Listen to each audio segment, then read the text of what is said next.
Paalala po sa mga kapuso nating motorista, magbigayan sa kalsada para iwas disgrasya. Sa Ortigas sa Pasig, kitang-kita sa CCTV ang salpukan ng pampasaherong AUV at isang kotse dahil sa simpleng di pagbibigayan. Balitang hatid ni Love Anyuver.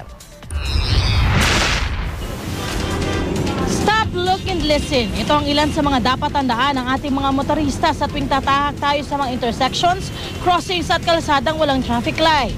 Isang aksidente ang huli sa CCTV ng Pasig C3 nitong linggo lamang, ika-22 ng Hulyo, sa crossing ng F. Ortigas Jr. Road at Sapphire Road sa lungsod ng Pasig, pasado alas 11 ng umaga. Makikita na galing sa kaliwa ang isang pampasaherong puting FX na tinatahak ang kahaba ng Sapphire Road.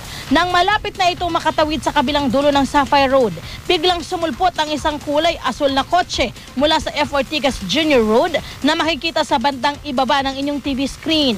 Dahil hindi nagbigayan, ang resulta, disgrasya.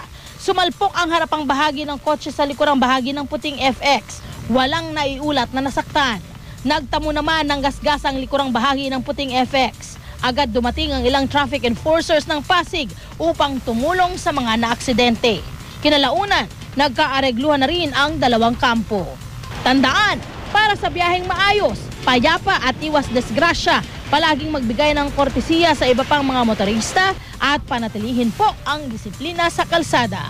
Love Anyuver, GMA News.